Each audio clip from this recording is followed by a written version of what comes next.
मैं सुनील कुमार, कैमूर ईडीयू में आप सबका स्वागत है। आज हम देखेंगे मौर्य साम्राज्य के बारे में।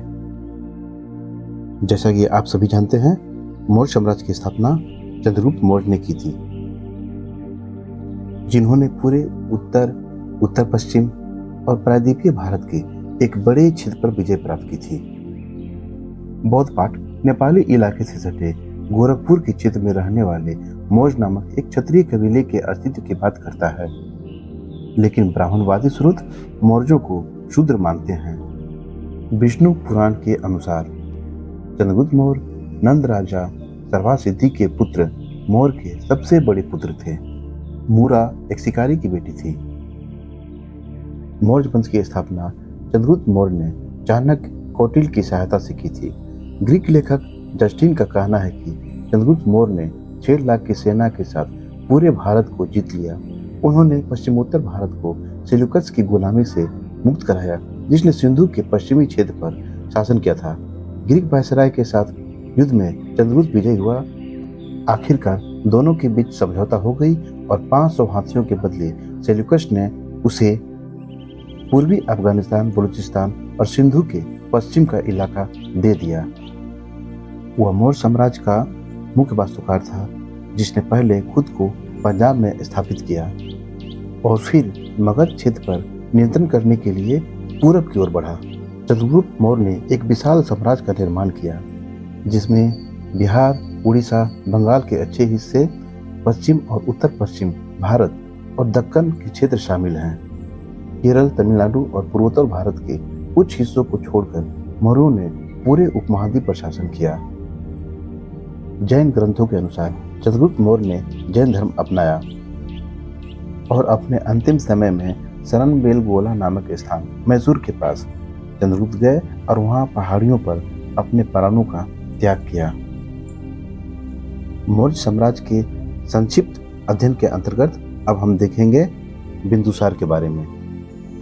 बिंदुसार का शासनकाल 297 ईसा पूर्व से 273 ईसा पूर्व।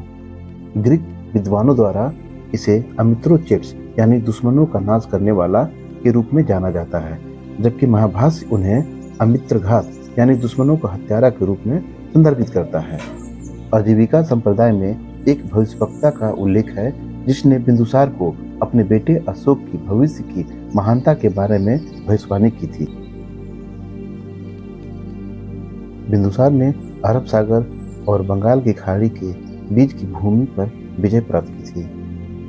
17वीं सदी में बौद्ध धर्म का इतिहास लिखने वाले तिब्बती भिक्षु तारानाथ ने कहा है कि बिंदुसार राजाओं में एक। चाणक्य ने 16 नगरों के रईसों और राजाओं को नष्ट कर दिया और उन्हें पूर्वी और पश्चिमी समुद्रों के बीच के सभी क्षेत्रों का स्वामी बना दिया।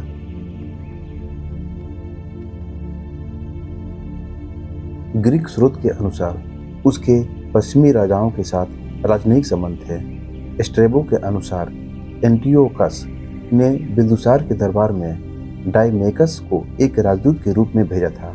ऐसा माना जाता है कि बिंदुसार आजीविका संप्रदाय में शामिल हो गए। उनके शासन में लगभग पूरा उपमहाद्वीप मौर्य साम्राज्य के अधीन था।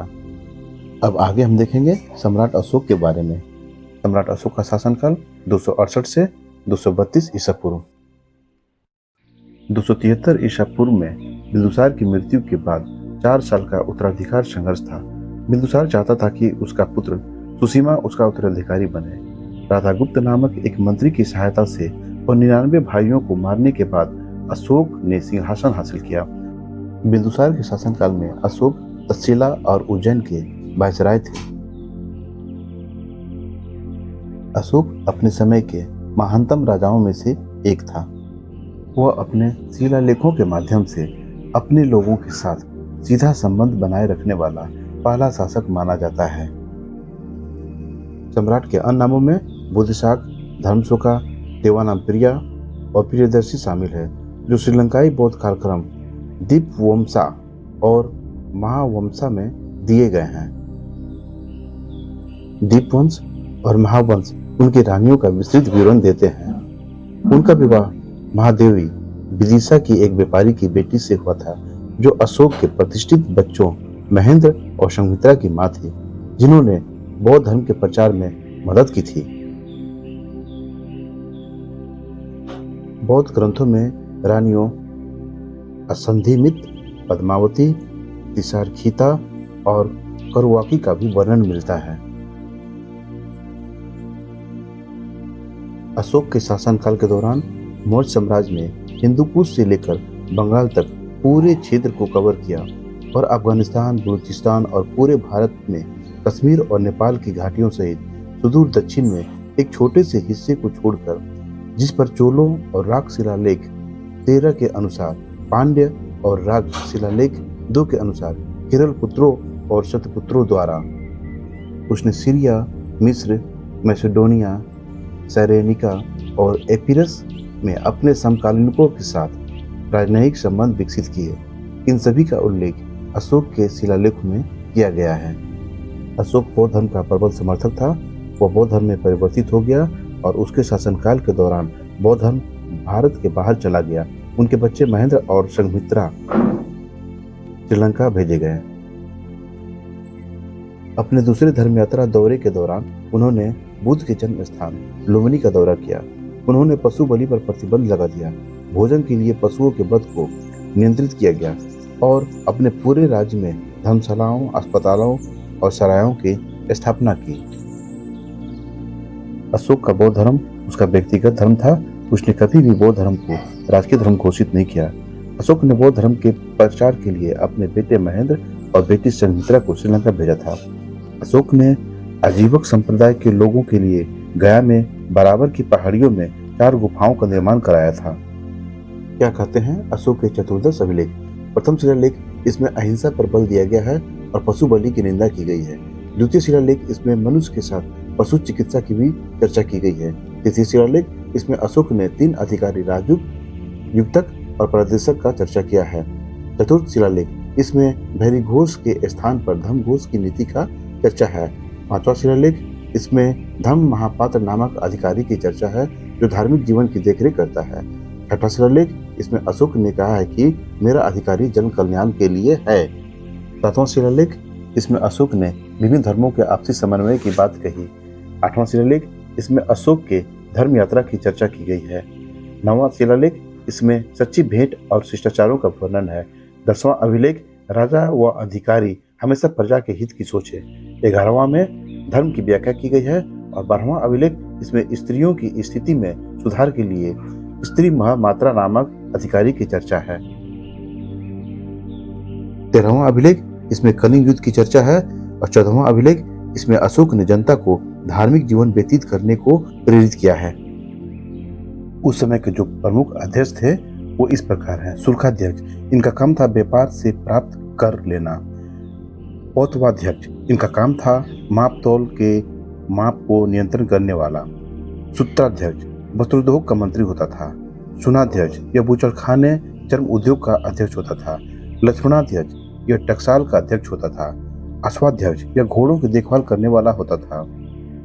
हत्याध्यक्ष, यह हाथियों की देखभाल करने वाला होता था और आकाराध्यक्ष, यह खान मंत्री होता था। रीताध्यक्ष, यह कृषि विभाग का देखभाल करता था। मौर्यकालीन सैन्य व्यवस्था, यूनानी इतिहासकारों के अनुसार चंद्रगुप्त की सेना में 6 लाख पैदल, 30,000 अश्वरोही और 9,000 गज सेना तथा 8,000 रथ सेना थी।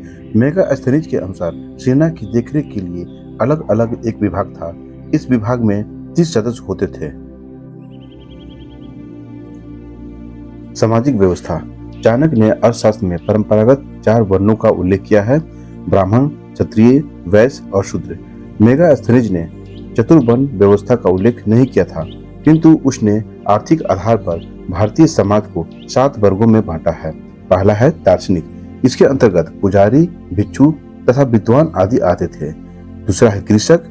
मेगास्थनीज ने 7 वर्गों में कृषकों की संख्या सर्वाधिक बताया है। तीसरा है पशुपालक, ये पशुपालन का कार्य करते थे। चौथा है व्यापारी शिल्पी, ये अधिकांशतः नगरों में निवास करते थे। 5वां है सैनिक, समाज में किसानों के बाद सैनिक सर्वाधिक संख्या में थे। छठा है निरीक्षक, इस समाज में व्यवस्था का निरीक्षण करते थे। और 7वां है मंत्री, समाज में इसके अंतर्गत शासक वर्ग आता था। अब इसके अगले अंक में हम लोग पढ़ेंगे मौर्य साम्राज्य के पतन के क्या कारण थे।